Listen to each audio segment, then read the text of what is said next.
But do you see anybody from 147 to 154 beating Terence Crawford? I don't think so.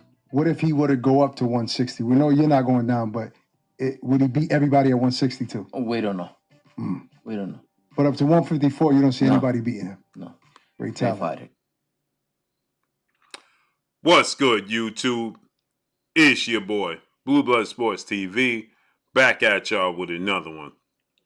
So, as you heard, 4-division world champion, Mexican superstar boxer, who is considered to be the face of the sport of boxing, widely considered to be the face of the sport of boxing, and is the undisputed super middleweight world champion, Saul Canelo Alvarez, who is a top 5 pound-for-pound fighter in the world, who has a record of 60 wins, 2 losses, 2 draws, 39 wins by way of knockout.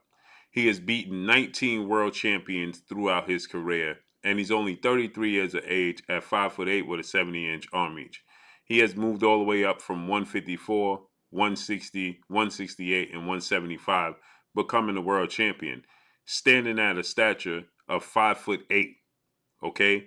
So, with that said, he has a thick frame, and Canelo Alvarez is the undisputed super middleweight world champion.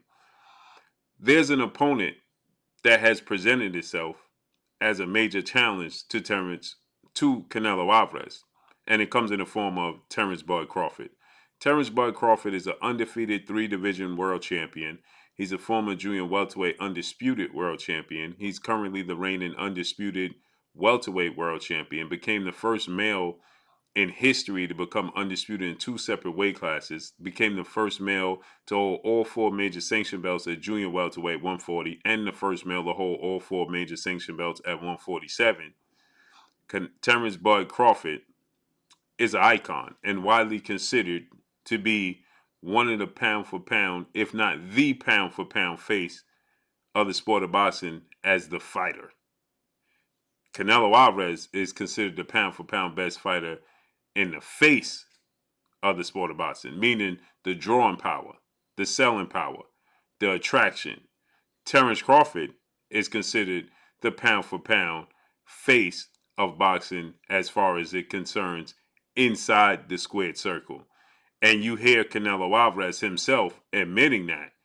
And Terence Crawford has been publicly calling out Canelo Alvarez, as Terence Crawford is coming off the biggest, most marquee, lucrative fight of his career, July 29th, Las Vegas, Nevada, T-Mobile Arena, where he took on and dominated former unified 3-belt WBA, WBC, IBF welterweight world champion, superstar boxer, who was top 5 pound-for-pound best fighters in the world at the time he faced him, in Earl the Truth Spence Jr., who is 28 wins, 1 loss, no draws. He is 22 big wins by way of knockout, 33 years of age, 5'9.5" with a 72-inch arm reach. With that said, okay, as you hear Canelo Alvarez call out and say that Terence Crawford is the best fighter in the world, not named himself. Now, Terence Crawford has been stating after he dominated Errol Spence, he dropped him in the 2nd round, twice in the 7th round, then stopped him in the 9th round, right? And he's daring to be great, truly daring to be great, to jump up from 147 to 168, 21 pounds, to challenge Canelo Alvarez.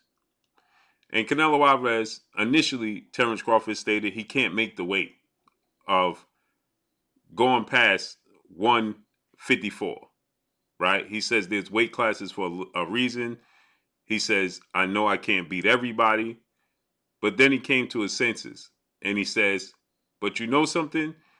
I physically am capable of beating Canelo Alvarez. I'm a better athlete. I'm a better pure boxer.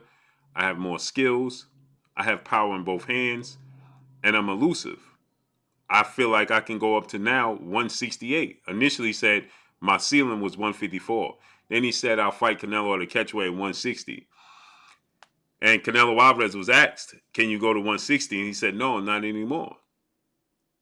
And so with that said, Canelo Alvarez most recently was brought up on charges of an interview, right? Brought to the court of public opinion, because in a recent interview, well, in an interview he did in the past, he was asked about a catchweight fight at 160 against Errol Spence Jr., to which he said that that would be a huge fight at AT&T Dallas Cowboys Stadium against Errol Spence.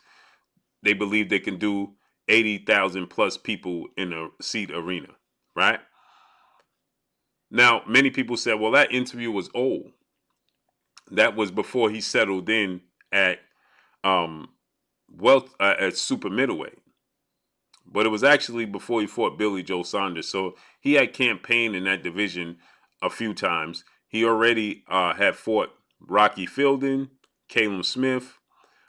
He already fought at 175 against Sergey Crusher Kovalev. So he already settled in to 168 when he said that he can make the catchweight, right? And he moved all the way up to 175 to fight against Sergey Kovalev and became a champion in doing so. And Terence Crawford recently stated, what y'all think about this? He was going to fight Errol Spence at the catchweight, but now he's not willing to fight me at all. Just a thought. And then Terence Crawford goes on to say, well, it doesn't matter anyway, because I'll fight him at 168. So it doesn't even matter if he fights me in a catchweight or not, because I'll go to 168. And Canelo Alvarez saying Terence Crawford is simply not in the plans, right? No interest in fighting against Terence Bud Crawford. He's not in the plans. So I wonder why. And here's why. Because he believes that Terence Crawford is a great fighter.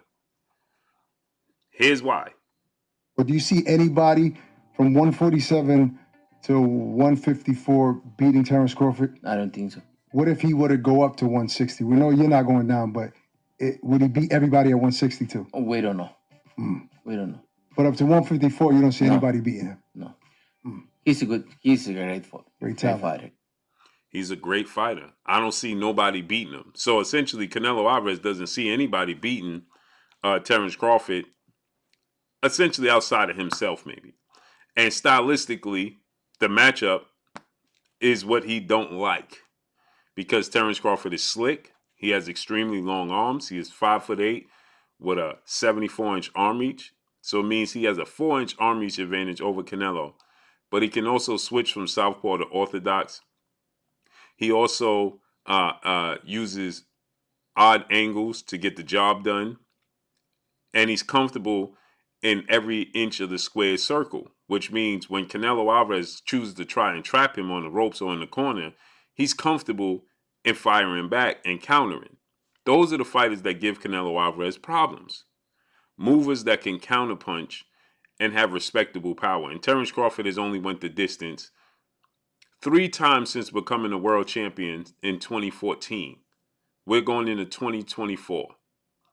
So 10-year span, he's only went the distance 3 times in his career.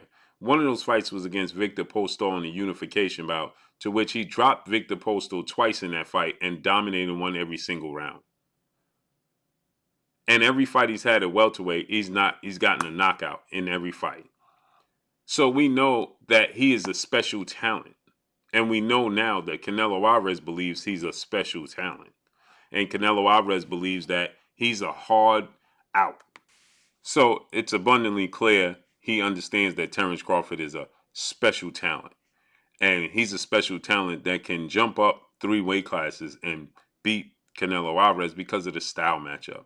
It's just like I stated, it's just like I stated, the great, iconic Hall of Fame, legendary superstar boxer Roy Jones Jr. had did when he jumped up from 175 all the way up to 202 pounds to heavyweight to challenge and beat John Ruiz at heavyweight.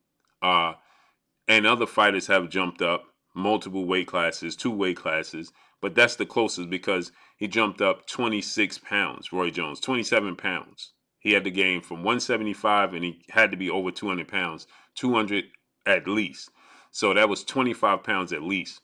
And so now you factor in that, Terence Crawford will be jumping up 21 pounds. So it's possible when you have the skill set, and Terence Crawford has the skill set to do it, and the skill set to beat Canelo Alvarez, and Canelo Alvarez is aware of that. Hence the reason why Canelo Alvarez is saying Terence Crawford is not in the plans, because he doesn't want to look bad. Terence Crawford can be a stain on Canelo Alvarez's resume. If you look at Canelo Alvarez's resume, no slight to him, but the truth of the matter is this: Canelo Alvarez has never beaten a top 5 pound-for-pound fighter in his career. Outside of one, he's beaten Gennady Golovkin, who was top 5 pound-for-pound best fighters in his career. That's the only fighter in his career he beat that was top 5 pound-for-pound fighters in the world by the time he fought them. Terence Crawford has done it multiple times now. He beat Errol Spence, who was top 5 pound-for-pound. He beat Yuriorkis Gamboa, who was top 10 pound-for-pound. So you look at the pound-for-pound list and the fighters that Canelo Alvarez has beaten compared to the fighters that Terence Crawford has beaten, right? And he separated himself when doing so. That's the difference. And his style, the style matchup, that's the problem. So if Terence Crawford moved up 21 pounds and beat Canelo Alvarez, that would be a huge stain on Canelo Alvarez's resume. And he doesn't want that. So that's all I got for y'all. Let's see what happens moving forward. Y'all already know what it is. It's your boy Blue, Blue Blood Sports TV. Hate, like, comment, and subscribe. You haven't subscribed, hit the subscribe button, hit the like button, hit the bell icon to get all the new notifications. Follow me on Instagram at Blue Blood Sports TV, all one word. You already know what it is. Shout out to the entire LDBC. Shout out to Black Media Row. Make sure you like and share these videos. That's all I got for y'all. Peace.